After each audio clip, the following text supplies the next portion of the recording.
Será que quem com ferro fere, com ferro será ferido? Como é que a gente entende essa realidade complicada? Que realidade? Quanto conflito na experiência humana? Quanta coisa complicada através do histórico de guerras, de morte, de dor e de sofrimento. Isso nos leva a perguntar por que existe tanto sofrimento, tanto mal, tanta dor no mundo. Essa é uma das questões mais sérias, tanto da história da filosofia, como também da história da teologia.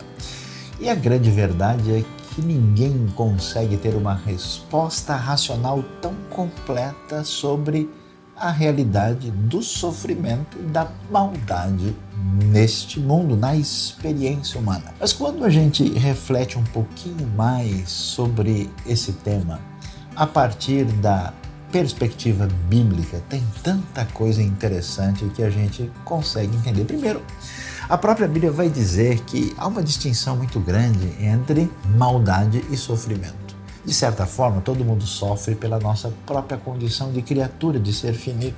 Mas é verdade que o ser humano, na sua trajetória histórica, rompeu com o Criador. E ao fazer isso, trouxe uma experiência de disfunção, de corte de sintonia com a realidade divina. E essa presença do mal, do pecado, do ferro que fere no mundo, nos trouxe uma situação de sofrimento que nos marca a todos. E a Escritura deixa claro que grande parte do que acontece na nossa vida está ligado às escolhas equivocadas que remetem à nossa primeira escolha errada e que marcam o sofrimento humano. No entanto, é interessante, ao contrário de muita gente que imagina que as coisas são assim, que pau que nasce torto morre torto, que nós estamos presos num fatalismo, na Bíblia a coisa é diferente. Ela mostra que o mal que invadiu a experiência humana e do universo não deveria estar aí. Ele é estranhado como uma coisa esquisita, não faz parte integrante da realidade. E como ele é estranhado, ele é uma coisa semelhante àquilo que os bons teólogos do passado, como Agostinho, disseram, que é como a ferrugem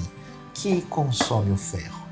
A ferrugem só existe enquanto existe ferro. Se não tiver ferro, a ferrugem desaparece. Por isso, numa expressão um pouquinho complicada, o mal não tem existência ontológica, ele não subsiste por si mesmo. Isso nos traz uma grande esperança, uma esperança que diz o fim das armas de ferro chegará, porque a esperança nos mostra que o mal, que é estranho e deve ser estranhado, rejeitado, confrontado, um dia será plenamente derrotado. Essa é a esperança de quem entende o problema do mal na realidade das Escrituras.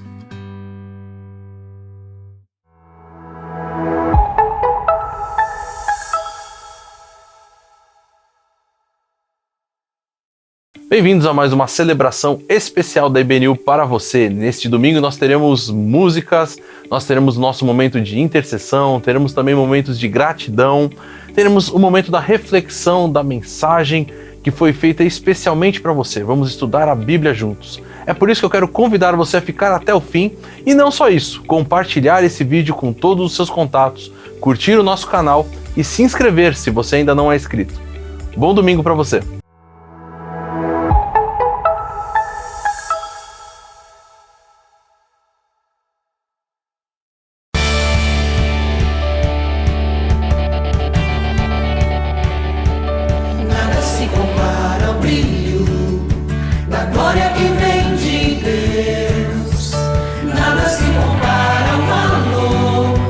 Sua presença em nós, queimando nos corações.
Amados, nesse momento de oração, agradecemos primeiramente a Deus pela sua presença em nossas vidas. Elevamos nossas orações pela IBNU, que nos abençoa ricamente com a palavra de Deus todos os domingos online. E também oremos pelos missionários que estão mundo afora abençoando vidas. Ele vai onde nós não conseguimos ir, mas em oração estaremos sempre juntos. Também elevamos nossos pensamentos a Deus e pedindo sua misericórdia sobre as nossas necessidades, que são muitas. Embora pensamos ser até impossível, mas para Ele nada é impossível. E Ele sempre nos atende e faz infinitamente mais do que aquilo que precisamos.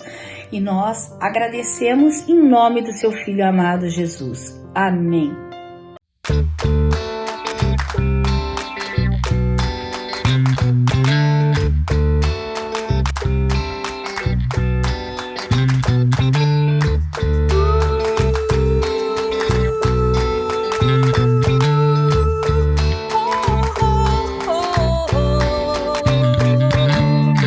Vou até os confins da terra proclamar tua palavra.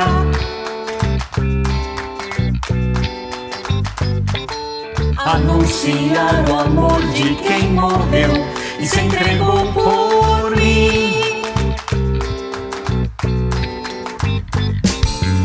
Se Ele foi capaz de me amar assim, como um pecador entregue ao mal,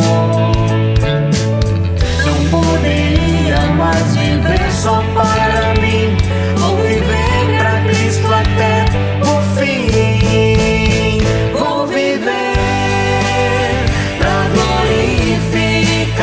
Ao meu Rei amado, Salvador, nunca vi um amor igual, que a todos quer livrar do mal. Sempre te amarei e te servirei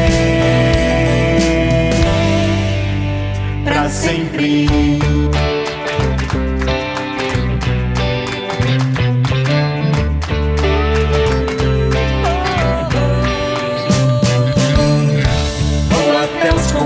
Da terra, proclamar tua palavra,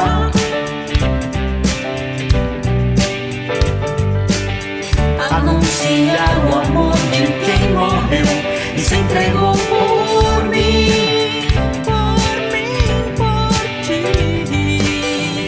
Se Ele foi capaz de me amar assim, como um pecador entregue ao mal, não poderia mais viver só para mim.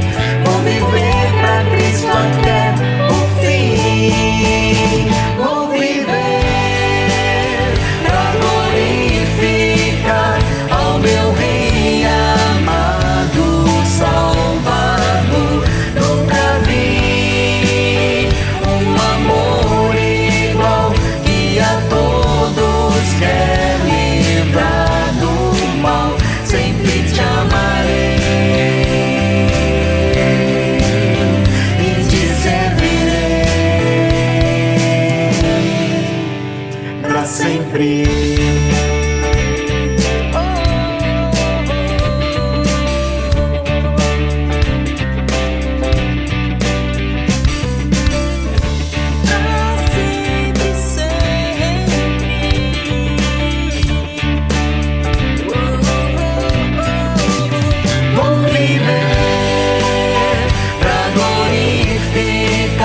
Ao meu Rei amado, Salvador, nunca vi um amor igual, que a todos quer livrar do mal. Sempre te amarei e te servirei. Sempre te amarei e te servirei pra sempre.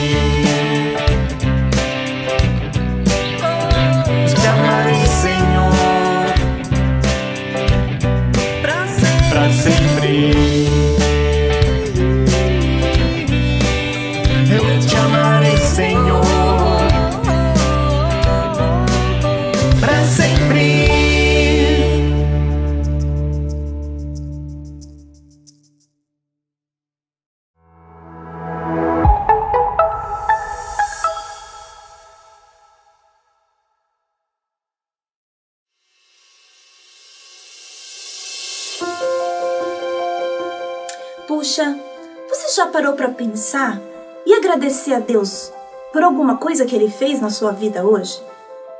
Às vezes é tão difícil a gente agradecer.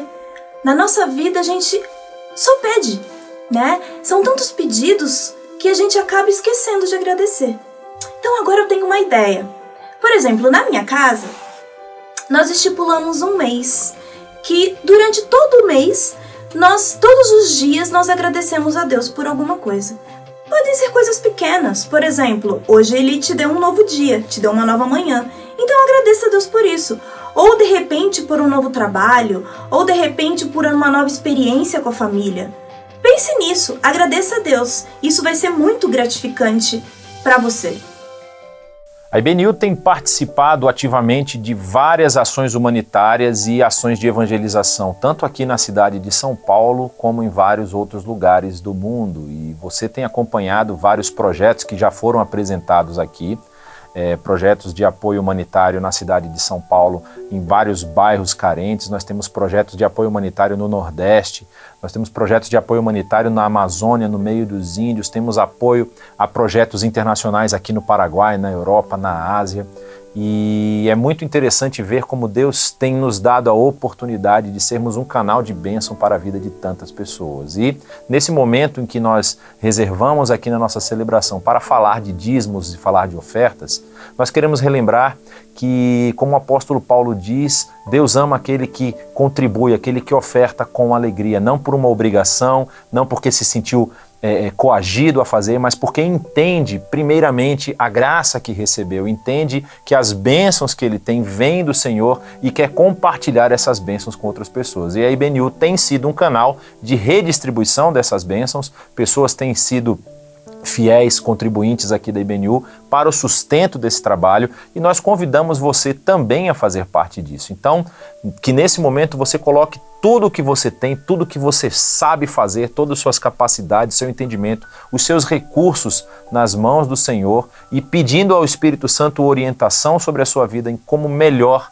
aplicar esses recursos. Vamos orar nesse momento. Pai, nós queremos te agradecer porque o Senhor nos tem dado a oportunidade de sermos sal e luz, de sermos bênção na vida das outras pessoas, Senhor. O Senhor tem nos dado formas de contribuir, tem nos dado orientação, tem nos dado direcionamento em como podemos impactar positivamente a vida das pessoas e levá-las a ter um relacionamento mais próximo contigo, Senhor, mostrando que tudo que nós fazemos, não fazemos para autopromoção, não fazemos para ser bem visto pelos olhos dos homens, mas fazemos porque recebemos uma dádiva maravilhosa em Cristo Jesus e queremos que as outras pessoas também partilhem dessa mesma dádiva. Por isso, Senhor, nesse momento de dízimos e ofertas, primeiramente queremos te agradecer pelas vidas que o Senhor tem levantado no sustento da tua obra, pelas pessoas que têm sido tocadas em participar disso.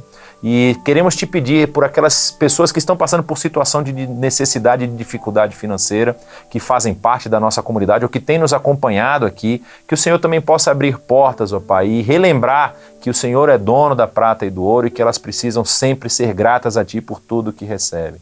Te pedimos também que o Teu Santo Espírito continue conduzindo e direcionando todas as ações da IBNU para que em tudo que nós venhamos a fazer, a Tua vontade seja feita, o Teu amor seja distribuído para as pessoas e que tudo que fizermos a Jesus Cristo seja glorificado e seja apresentado de forma clara para as pessoas que nos cercam. Assim nós oramos, no nome do Teu Filho amado Jesus. Amém.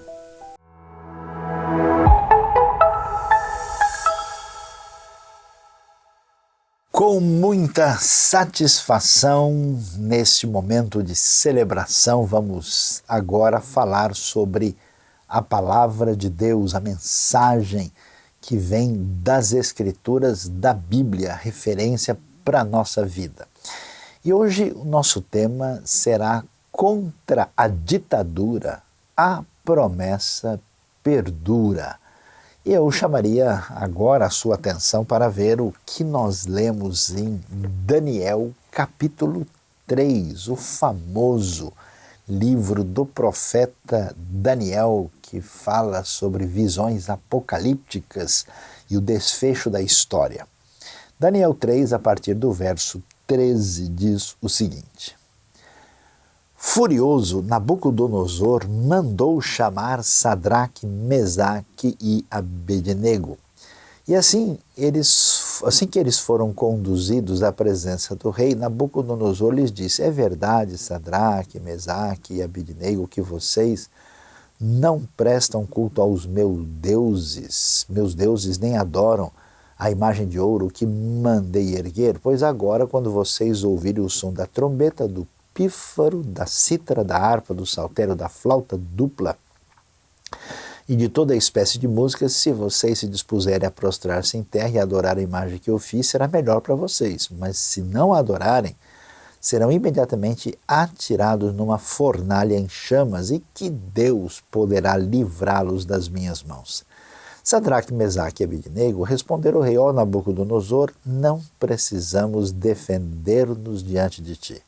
Se formos atirados na fornalha em chamas, o Deus a quem prestamos culto pode livrar-nos, e ele nos livrará das tuas mãos, ó rei. Mas se ele não nos livrar, saiba, ó rei, que não prestaremos culto aos teus deuses, nem adoraremos a imagem de ouro que mandaste erguer. Nabucodonosor ficou tão furioso com Sadraque, Mesaque e Abednego que o seu semblante mudou. Deu ordens para que a fornalha fosse aquecida 7 vezes mais do que de costume e ordenou que alguns dos soldados mais fortes do seu exército amarrassem Sadraque, Mesaque e Abednego e os atirassem na fornalha em chamas. E os 3 homens vestidos com seus mantos, calções, turbantes e outras roupas foram amarrados e atirados na fornalha extraordinariamente quente. A ordem do rei era urgente, a fornalha estava tão quente que as chamas mataram os soldados que levaram Sadraque, Mesaque e Abednego. E estes caíram amarrados dentro da fornalha em chamas. Mas logo que o rei Nabucodonosor, alarmado, levantou-se e perguntou aos seus conselheiros: não foram 3 os homens amarrados que nós atiramos ao fogo? Eles responderam: sim, ó rei. E o rei exclamou: olhem, estou vendo 4 homens desamarrados e ilesos andando pelo fogo, e o quarto se parece com um filho dos deuses. Então Nabucodonosor aproximou-se da entrada da fornalha em chamas e gritou: Sadraque, Mesaque e Abednego, servos do Deus Altíssimo, saiam, venham aqui. E Sadraque, Mesaque e Abednego saíram do fogo, e os sátrapas, os prefeitos, os governadores, os conselheiros do rei se ajuntaram em torno deles e comprovaram que o fogo não tinha ferido o corpo deles. Nem um só fio de cabelo tinha sido chamuscado. Os seus mantos não estavam queimados e não havia cheiro de fogo neles. Disse então Nabucodonosor: louvado seja o Deus de Sadraque, Mesaque e Abednego, que enviou o seu anjo e livrou os seus servos. Eles confiaram nele, desafiaram a ordem do rei, preferindo abrir mão de sua vida, prestar culto e adorar a outro Deus que não fosse o seu próprio Deus. Por isso eu decreto que todo homem de qualquer povo, nação e língua que disser alguma coisa contra o Deus de Sadraque, Mesaque e Abednego seja despedaçado e a sua casa seja transformada em monte de entulho, pois nenhum outro Deus é capaz de livrar alguém dessa maneira. Então o rei promoveu Sadraque, Mesaque e Abednego na província da Babilônia. Esse relato do texto de Daniel, ele chama muito a nossa atenção, porque nós estamos falando de que momento da história? Nós vamos nos lembrar que Nabucodonosor é o grande soberano da Babilônia que vai conquistar Jerusalém. Isso faz com que o reino de Judá chegue ao fim, no ano 586 a.C., no verão desse ano, aquilo que a tradição judaica chama de Tisha B'Av, dia 9 para o dia 10 do mês de Av, isso em torno do final de julho, começo de agosto, Jerusalém com o templo vão cair nas mãos de Nabucodonosor e nós temos o exílio, a terceira onda de exilados que vai para a Babilônia. Olhando para isso, é uma situação de muito, digamos assim, muita frustração, muito desespero, muita decepção com aquilo que parece ser o fim de Judá, de Jerusalém, e aquilo que envolvia a dinastia da casa de Davi. E é interessante que esse poderio que nós temos da Babilônia instaura o que a gente pode chamar de uma grande ditadura na região.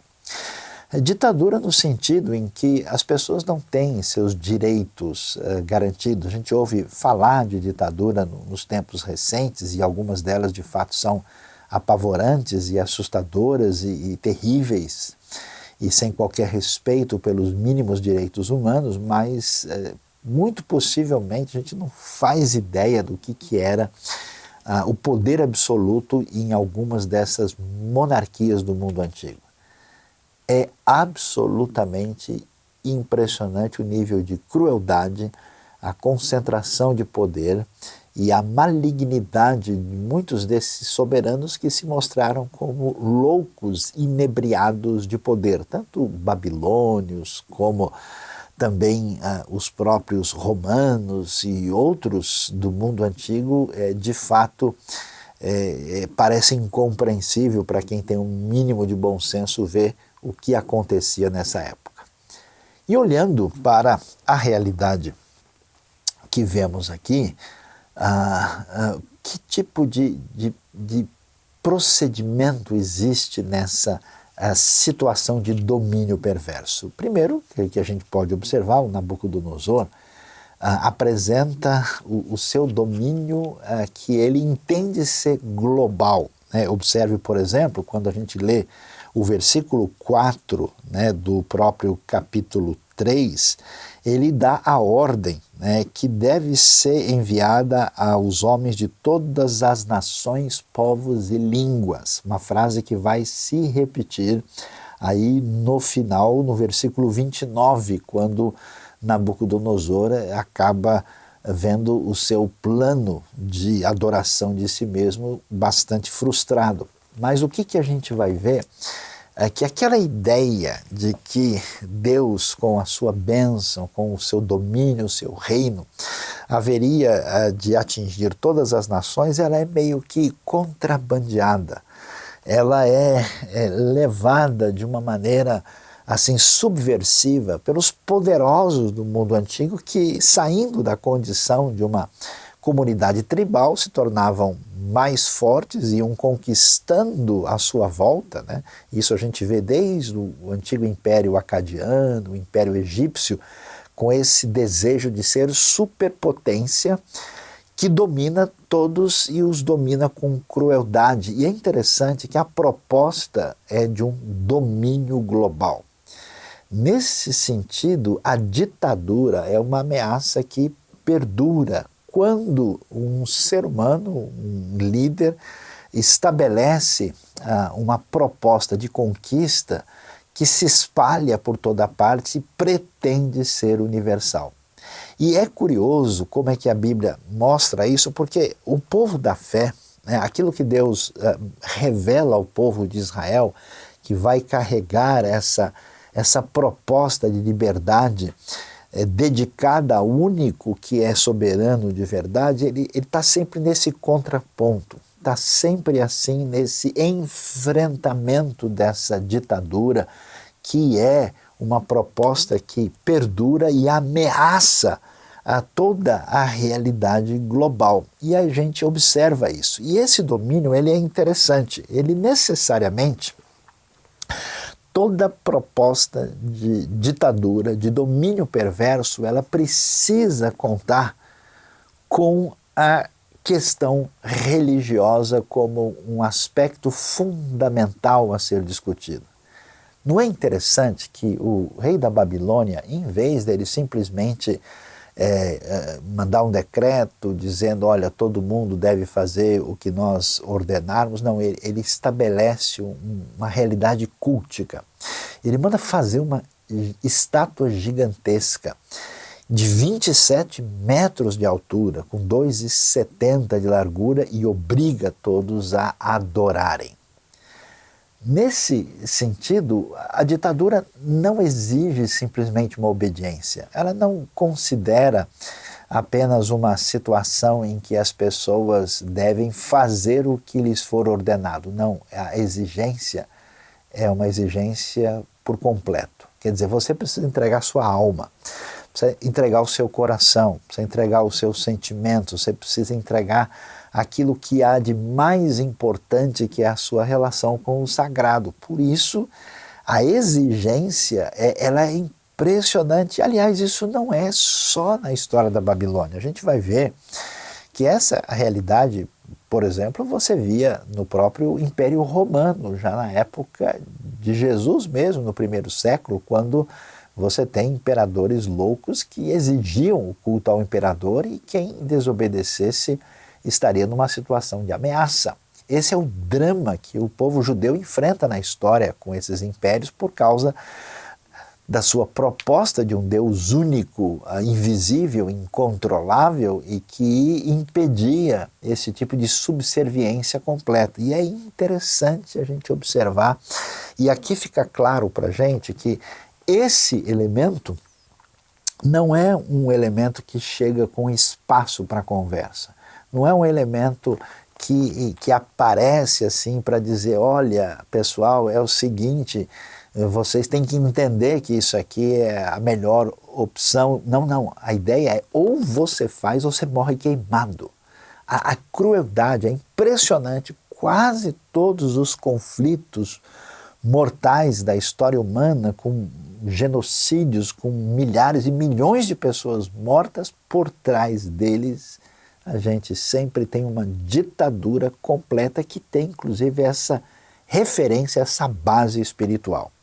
O interessante é a gente observar os detalhes dessa proposta criminosa e assustadora.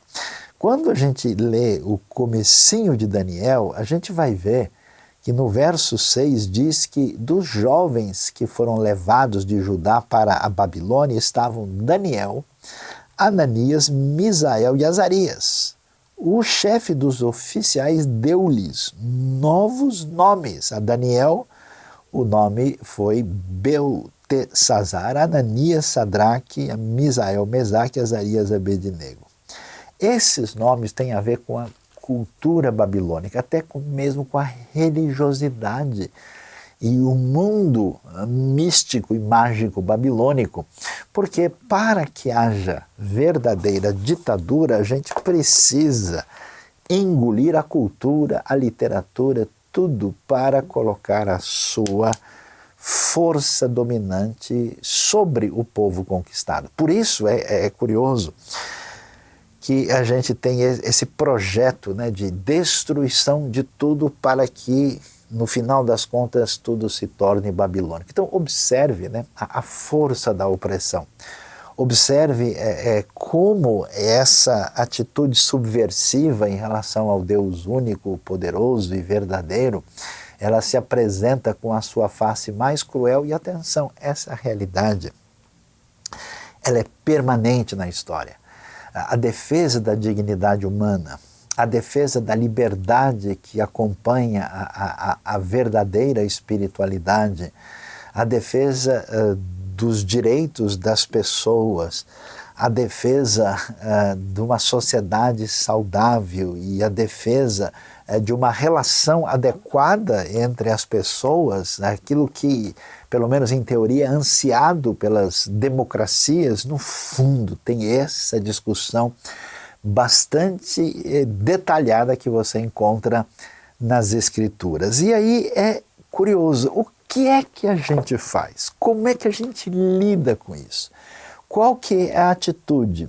Eu acho interessante, por exemplo, que diante desse cenário, que é um cenário de desesperança, os nossos jovens, eles não perdem o caminho. E é muito importante isso. Acho que aqui nós temos a coisa número 1 necessária para se considerar, de não se entregar a pensamentos negativos e destrutivos quando parece que a força dessa ditadura é algo diante da qual nós não estamos à altura. Como é que se lida com isso? Veja, se for para olhar bem, eles poderiam dizer, puxa, o reino de Judá se foi. Olha, o templo do Senhor nem existe mais, foi queimado e destruído pelos babilônios. Olha, agora nós somos escravos. Agora nós estamos diante dessa Babilônia monumental, atraente, puxa, e afinal de contas nós sobrevivemos, né? Então vamos nos adaptar a essa nova realidade. Aliás, até nome novo nós temos. É interessante que eles não cedem diante de pensamentos negativos, pensamentos de destruição. Eles mantêm uma firmeza serena. Nós precisamos entender que, apesar das aparências e do Nabucodonosor e da ditadura, Deus continua no controle e é Senhor de toda e qualquer situação. E aqui nós temos um ponto de partida número 1 para lidar com a nossa vida, para lidar com a situação que está à nossa volta, para lidar com aquilo até que envolve com a geopolítica mundial, é essa consciência que nos dá força, que nos dá firmeza e que permite que a gente enfrente toda e qualquer situação. De modo que compreender a realidade de que Deus continua sendo todo-poderoso e que Ele continua sendo bondoso e está no controle da situação é o que está por trás dessa serenidade dos nossos queridos aqui, Sadraque, Mesaque e Abednego, que não surtam diante desse momento. Quando eles são colocados diante dessa situação, a gente poderia imaginar, né, que tipo de atitude eles poderiam ter tomado. Por exemplo, eles poderiam ter se reunido e ter conversado com outros jovens, outros da comunidade judaica que estava na Babilônia. Eles poderiam, talvez, até mesmo, porque muitos outros povos dominados estão debaixo dessa opressão, e quem sabe uma saída interessante seria assassinar o Nabucodonosor. Fazer uma espécie de plano, dizendo, olha, é o seguinte, a gente precisa ver, esse rei é perverso demais, o que ele está fazendo é muita maldade, então vamos dar um fim nisso, e então poderiam ter planejado, mas eles não fazem isso. Eles não vão lutar em nome de Deus com armas humanas, não vão fazer nada a partir de uma atitude que no final das contas se baseia numa descrença de que Deus tem o controle e o domínio da situação. É interessante que eles não agem assim, e eles também não buscam talvez um tipo de protesto público, um arrebanhamento de pessoas para tentar enfrentar a situação. Eles mantêm uma calma, uma firmeza e uma tranquilidade que chama a nossa atenção. Isso para nós é importante porque quando a gente lê a história, inclusive a história da cristandade, em nome da defesa do bem, em nome da defesa da verdade, muita gente, em nome de Jesus, maculou a sua vida, usando atitudes e posturas que jamais fariam parte da vida do querido Rabino de Nazaré, do grande mestre da Galileia, que jamais teria feito algo daquela maneira. Mas essas pessoas bem intencionadas, muitas vezes defendendo posições e causas, assim, vamos dizer, bastante elogiáveis, resolvem, por exemplo, matar em nome da fé, resolvem de fato legitimar alguma postura de violência indevida, e curiosamente aqui você não vê nenhum movimento nessa direção. Então é interessante porque a gente está no auge da desgraça, a gente está numa situação que qualquer coisa que for feita aqui, a gente pode dizer, puxa, de fato aqui eles estão justificados em fazer isso. Afinal de contas, o Nabucodonosor acabou com tudo. Então eles não têm mais, só tem alguns poucos jovens aqui bem posicionados na Babilônia, o resto virou escravo. Então, meu amigo, qualquer coisa a gente vai entender a razão. Não é o que acontece. Curiosamente, a atitude deles, né, além de ter essa serenidade confiante de que Deus está no controle de tudo, além de adotar uma postura de não violência, de não confrontação por meios do poder e da força humana, eles têm um terceiro elemento que chama atenção. E esse terceiro elemento envolve o quê? Envolve uma atitude de confrontação serena, de não abrir mão dos princípios fundamentais que envolve a sua lealdade a Deus. É impressionante o que a gente vai ver.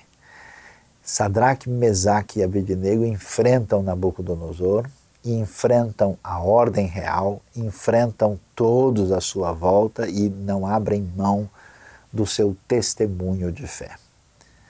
Eles chegam e dizem, olha, e fique sabendo que nós não vamos adorar o seu Deus, a sua estátua. Não vamos fazer isso porque isso é inaceitável. Essa postura é importante porque é essa que é a questão. Observe que o poder da ditadura de Nabucodonosor é tão impressionante que não é só um domínio político, um domínio militar, como a gente viu, um domínio cultural, mas um domínio que agora envolve a música. É a ditadura tendo a seu serviço o que há de mais atraente na cultura, que é a música. Então Nabucodonosor não coloca lá a estátua, o santuário e falou, pessoal, vão lá adorar. Não, tem todo um momento, tem ali a apoteose da idolatria, tem ali, inclusive a Bíblia faz questão de dar até a lista dos instrumentos que estão lá, e olha como é detalhado, ela menciona a trombeta, o pífaro, a cítara, a harpa, o saltério, a flauta dupla e toda espécie de música. Todo mundo deve se prostrar e adorar a imagem de ouro. Então observe que a imagem é de ouro. Observe o clima assim que a gente tem, absolutamente cinematográfico. Você vê toda essa orquestra funcionando, todo o apelo de todo tipo, mas os jovens de Judá dizem não, e não é não.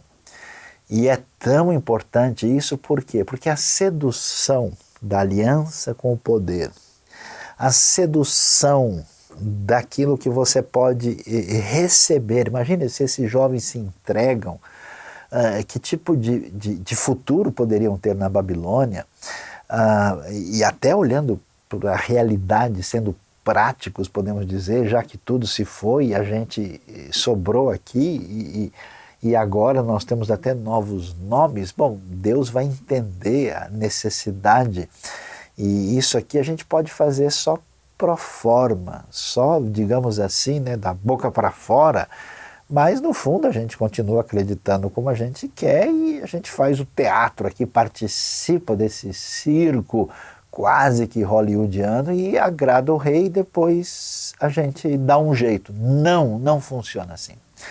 Isso é muito valioso porque na prática esse fascínio da ditadura babilônica que está aqui, ele nos convida para fazer parte. E você sempre terá essa tentação de abrir mão da verdade, dos princípios reais da fé, daquilo que envolve um compartilhar do holofote idolátrico da maldade, para com isso ganhar alguma força, algum poder e, de certa forma, construir ao lado da estátua a sua própria estátua. E talvez seja essa a principal fonte de corrupção que atinge a vida de tantas pessoas no universo religioso ou até mesmo fora do ambiente formalmente assim chamado.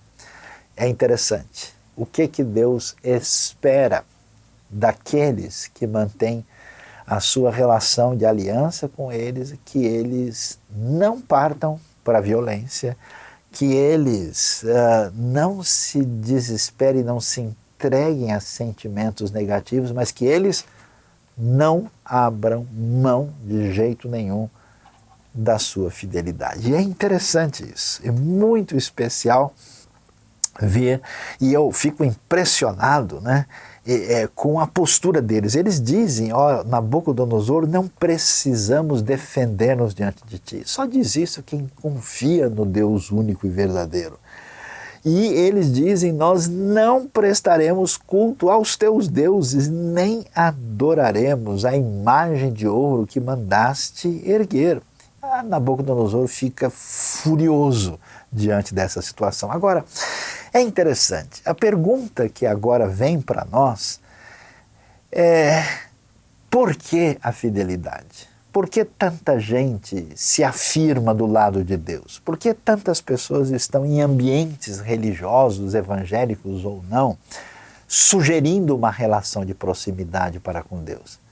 A pergunta que se levanta para nós é que, se diante da ditadura e de outros elementos que possam nos atrair para ganharmos alguma coisa com a nossa subserviência e aliança diante disso, se esse tipo de coisa não nos acompanha na nossa relação de fé para com Deus. E aí é que chega a situação, a pergunta é: por que você serve a Deus? Por que você se chama cristão? Qual é a razão do seu comprometimento de fé? É mera tradição? É para acompanhar a família? É porque de repente isso pode pegar bem no ambiente social e onde você está inserido? É porque você acredita que você está fazendo um investimento certo, que se você servir a Deus você vai ganhar mais com isso, e se você talvez fizer o oposto você vai pagar caro? Quer dizer, o seu interesse é manipulativo? É ganhar? Na verdade, um caminho semelhante ao da idolatria? Eu acho extraordinário o ensino da Bíblia. Por quê? Porque diante disso, os nossos amigos chegam para o Nabucodonosor e dizem abertamente o seguinte: que o Deus a quem servimos, ele pode nos livrar. E ele, até mesmo podemos dizer que nos livrará. Mas fica sabendo que se ele não nos livrar, saiba, ó rei, que não prestaremos culto aos teus deuses. Você prestou atenção? Você viu que o texto está dizendo para nós aqui? Eles estão dizendo: olha, ó rei, pode jogar a gente na fornalha. O rei ficou maluco, né? É interessante que essa egolatria do mundo ditatorial não aceita um questionamento. Eu fico impressionado com pessoas fanatizadas por qualquer coisa que venha a captar, né, aí a sua interioridade de uma maneira servil e perigosa. Como essas pessoas não conseguem de modo nenhum se livrar daquilo que engoliu o seu coração, a sua liberdade, o seu sentimento. Impressionante como os grandes ditadores da história, eles tinham todo um mecanismo de fazer com que toda a formação, a caminhada de uma pessoa fosse de fato uma entrega total, né? De modo que quando alguns desses ditadores morrem, por exemplo, é comum você ver a cena de gente chorando, se machucando, e ali tipo a nossa esperança, o nosso Deus foi embora. É assustador isso. O curioso é como é que a pessoa serve o Deus verdadeiro. É com liberdade e serenidade. Você não vê os três falando: olha, nós temos que ser fiéis a Deus, porque se nós realmente servimos ao Senhor, certamente Ele nos punirá se nós fizermos alguma coisa assim. Você não vê esse clima de medo, essa neurose religiosa estranha. Você vê uma confiança serena dizendo o seguinte: Deus pode nos livrar. Nós não estamos mudando o nosso entendimento de Deus. Nós não estamos dizendo que Deus ficou menor.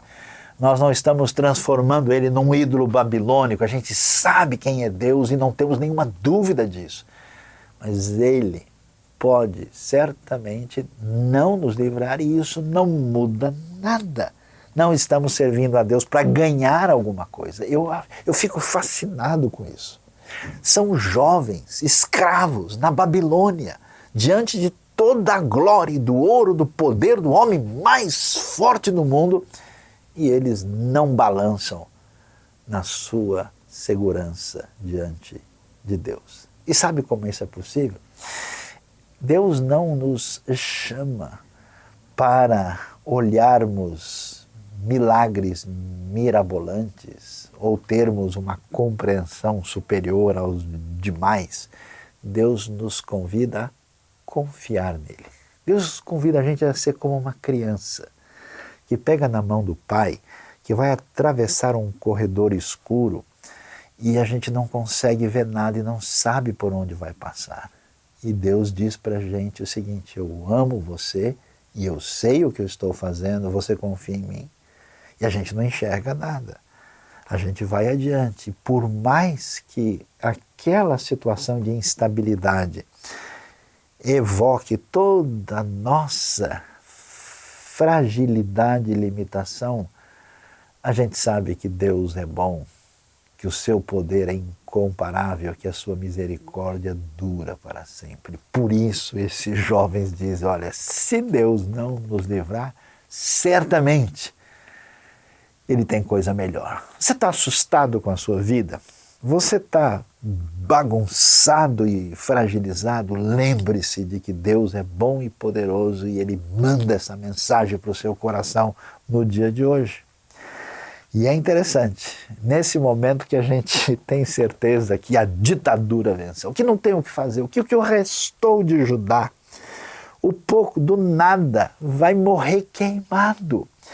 É isso que a gente imagina. Quando a gente vê o que acontece na história, que acontece com a história do próprio povo judeu, com a história da igreja primitiva, com a igreja verdadeira de gente, de fato, em aliança com Jesus, a gente vai ver que em vários momentos você diz: acabou, não tem o que fazer, agora é o ponto final. É essa matança, é esse genocídio, é essa destruição, é essa situação.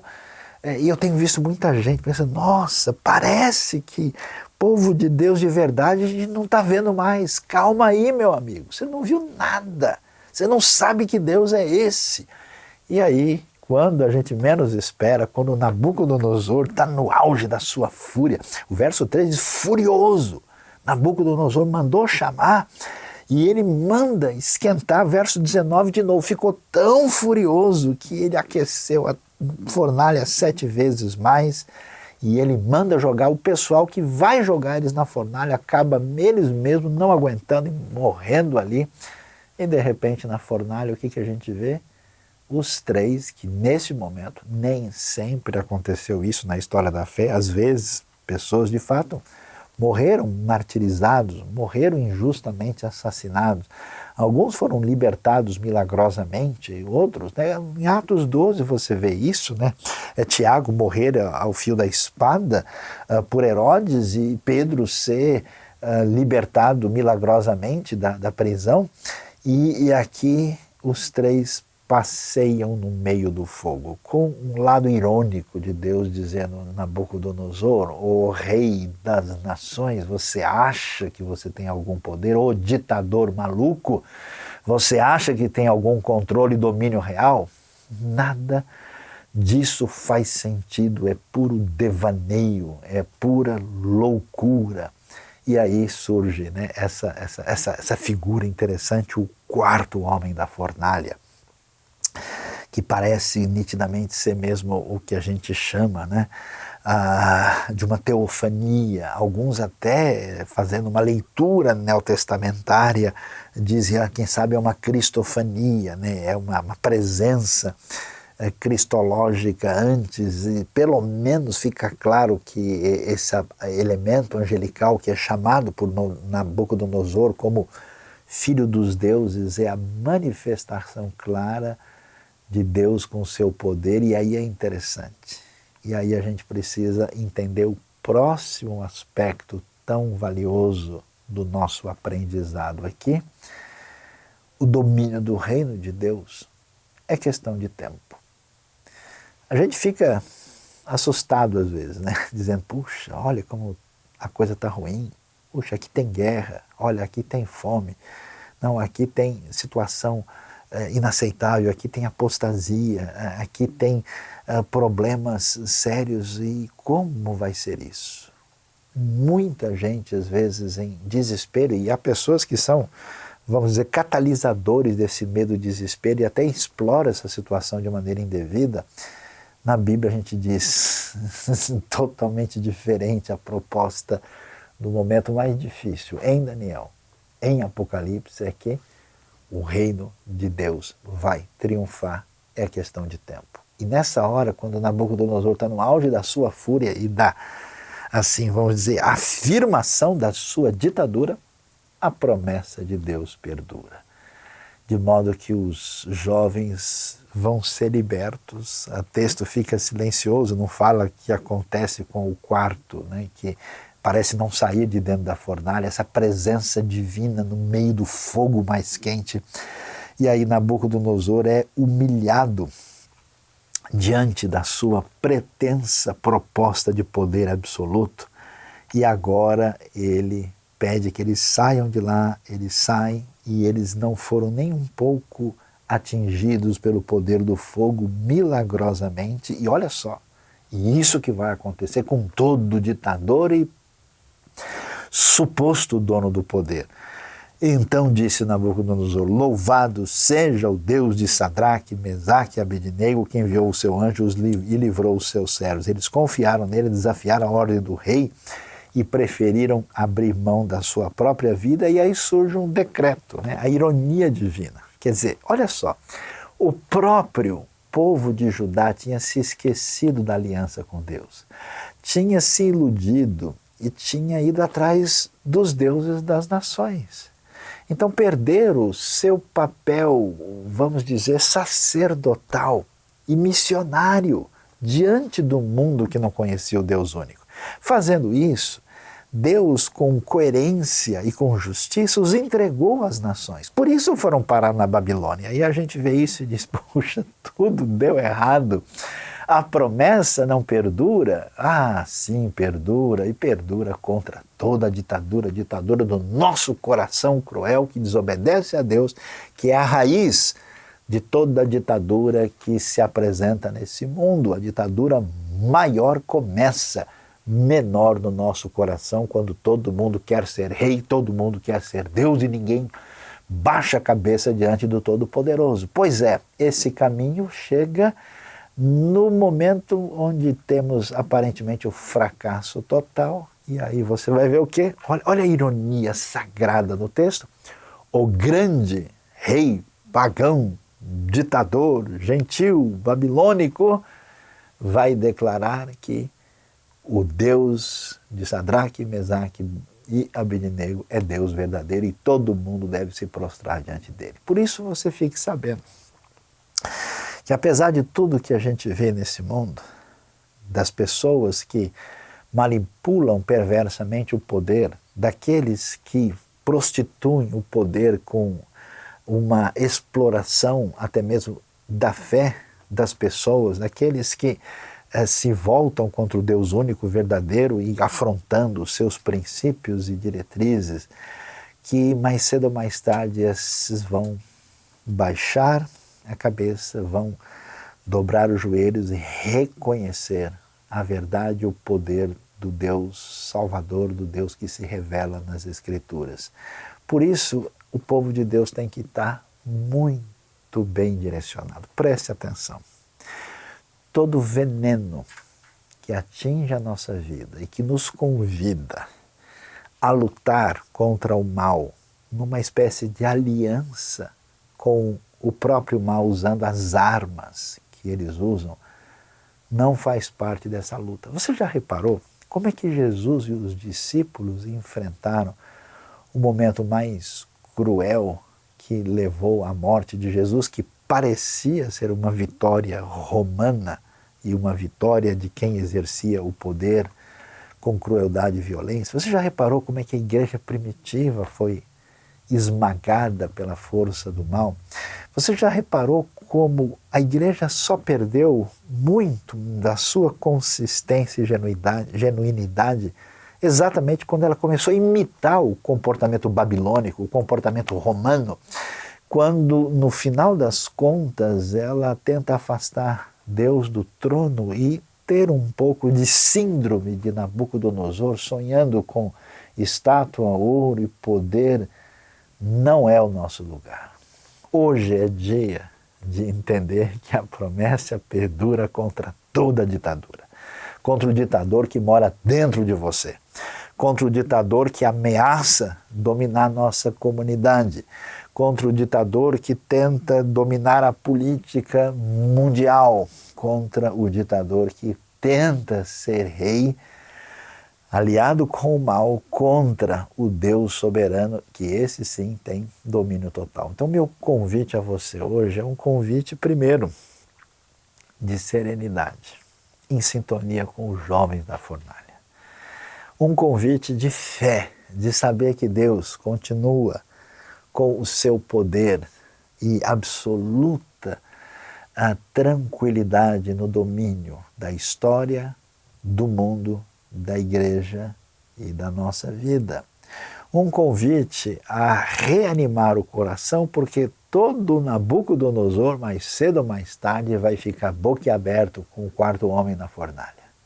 E vai sim, mais cedo ou mais tarde, declarar a verdade que Deus revela na sua palavra e hoje reforça ao nosso coração. E finalmente, a gente vai ver, é interessante, né? A gente vai ver que em Daniel aqui, no capítulo 2, tem o sonho do Nabucodonosor e a gente vê que a grande estátua dessa autonomia perversa, ditatorial humana, ela é derrubada por uma pedra sem o auxílio de mãos humanas. Por quê?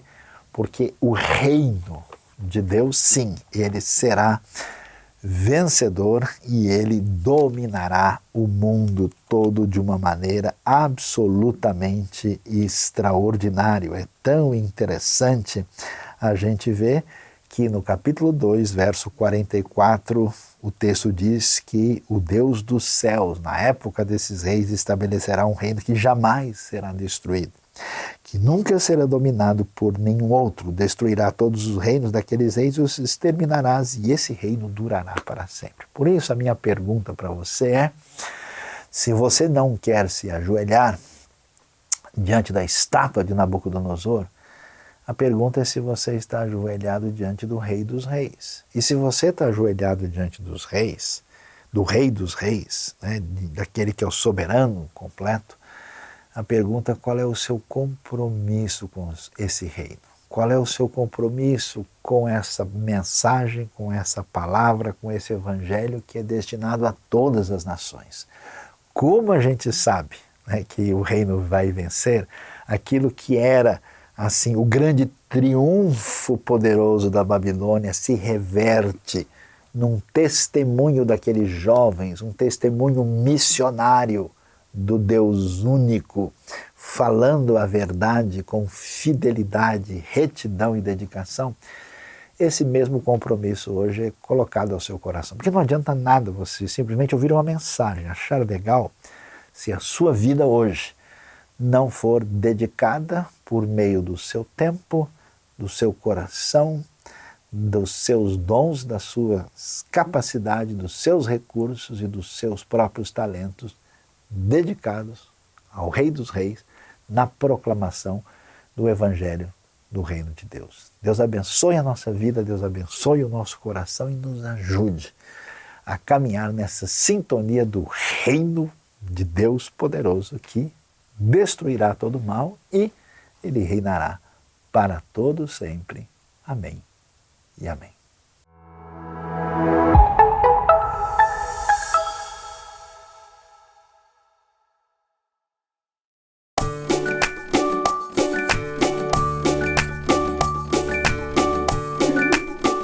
Oi, turminha! Tudo bom? Ai, crianças, eu tava aqui pensando, sabe? Que às vezes a gente até consegue brincar sozinho, mas quando a gente tem alguém pra brincar, é muito mais divertido. Muito mais divertido.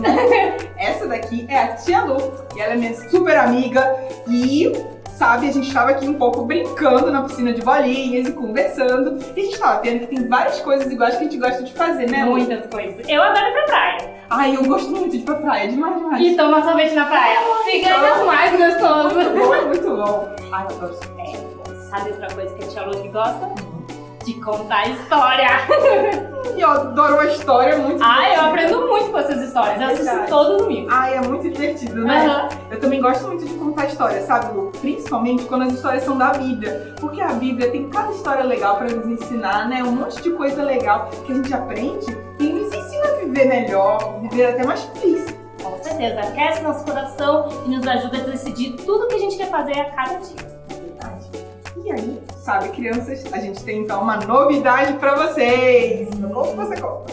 Será? Vamos contar junta? Vamos. Junto mais gostoso, né? Então vamos lá.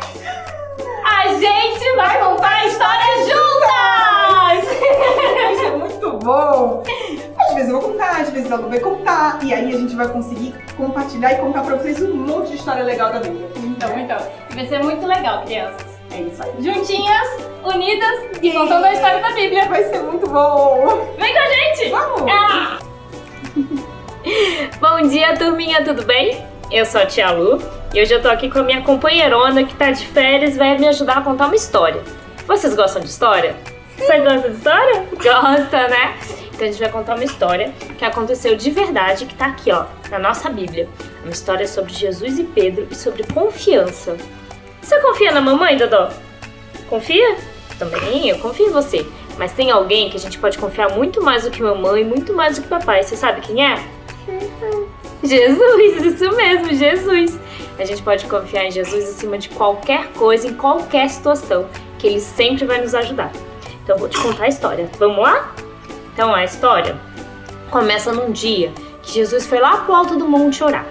E aí Ele falou para os seus discípulos entrarem no barco e ficarem lá durante a noite. E aí Jesus ficou orando lá no monte, até que ele já era alta madrugada e ele falou assim, vou me encontrar com os meus discípulos.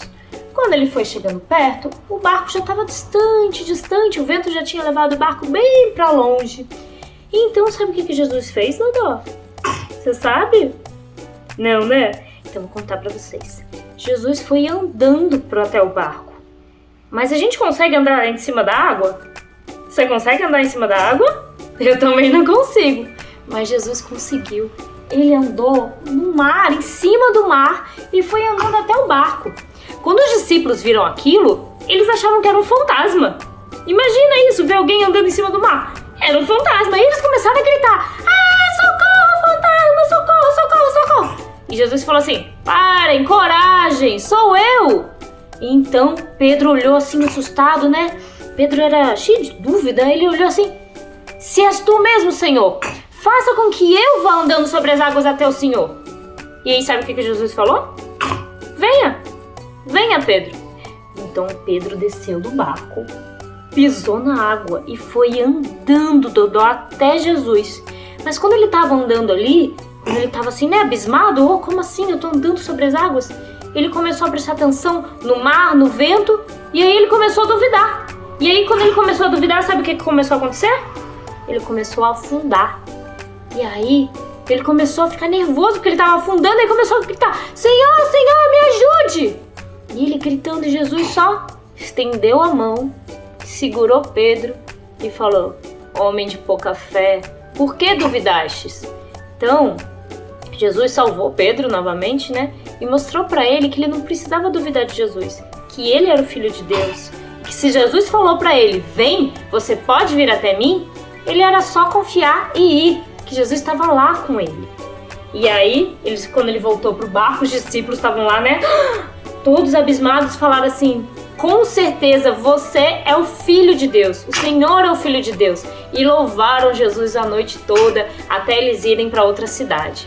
Sabe o que a gente aprendeu com isso, Dodó? O que a gente aprendeu com essa história de hoje? A gente pode confiar sempre em quem? Jesus, muito bem, é em Jesus que a gente pode confiar. E se Jesus pegar a nossa mão e falar pra gente ir, a gente tem que ir, né? A gente pode confiar em Jesus e ir, porque Ele sempre vai querer o nosso melhor e Ele sempre vai nos guiar pelo melhor caminho. Igual que a gente agradece o Papai do Céu? É igual a gente agradece ao Papai do Céu, sim, toda noite, né? Pelo nosso dia. Porque todo dia o Papai do Céu tá ali, guiando a gente, levando a gente pelo melhor caminho. Ok? Então vamos falar tchau pros nossos amiguinhos? Fala assim, amiguinhos, até a próxima história. Beijão!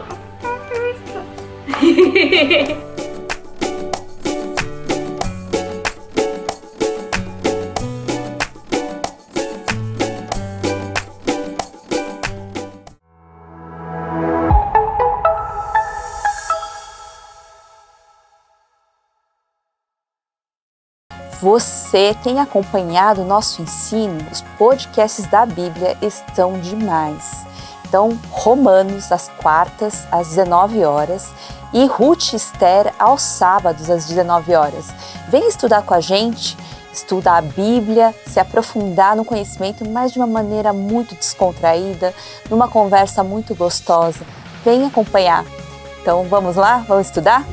Queremos agradecer a sua participação conosco aqui na nossa celebração. Esperamos que Deus tenha falado contigo, que você tenha visto como pode melhorar aí a sua vida, melhorar os seus passos, aplicar esses ensinamentos na sua vida. E caso você não tenha feito ainda, se inscreva aqui no nosso canal, tem muito conteúdo para abençoar a sua vida e a vida da sua família, das pessoas que você conhece. Curta e compartilhe os nossos conteúdos, tanto aqui no YouTube, como também no Instagram e no Facebook. Divulgue para as pessoas que você conhece, para que elas também possam ser abençoadas pelo nosso conteúdo aqui, conteúdo que é feito para justamente abençoar as vidas das pessoas que se achegam a nós. Deus o abençoe e na semana que vem estamos aqui de novo, se Deus assim quiser.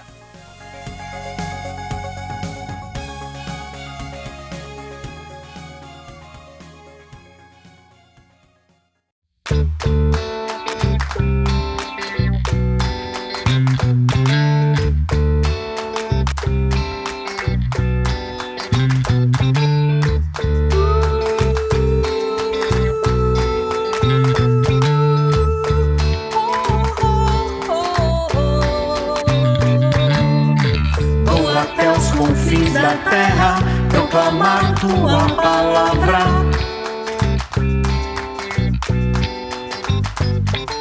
Anunciar o amor de quem morreu e se entregou por mim. Se ele foi capaz de me amar assim, como um pecador entregue ao mal, mas viver só para mim, vou viver pra Cristo até o fim. Vou viver pra glorificar ao meu Rei amado, Salvador. Nunca vi um amor igual, que a todos quer livrar do mal. Sempre te amarei e te servirei pra sempre.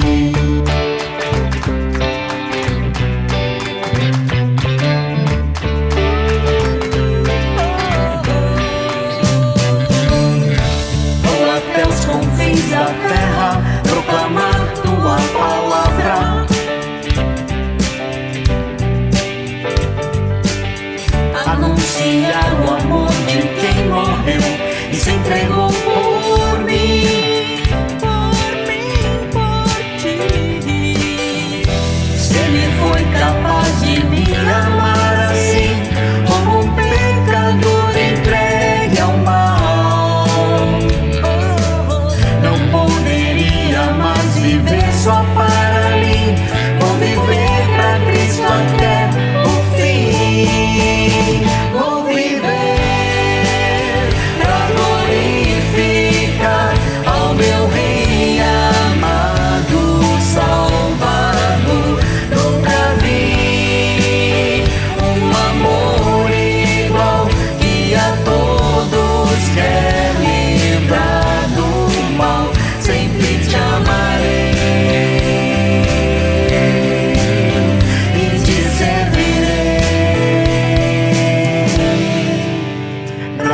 sempre.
Sempre.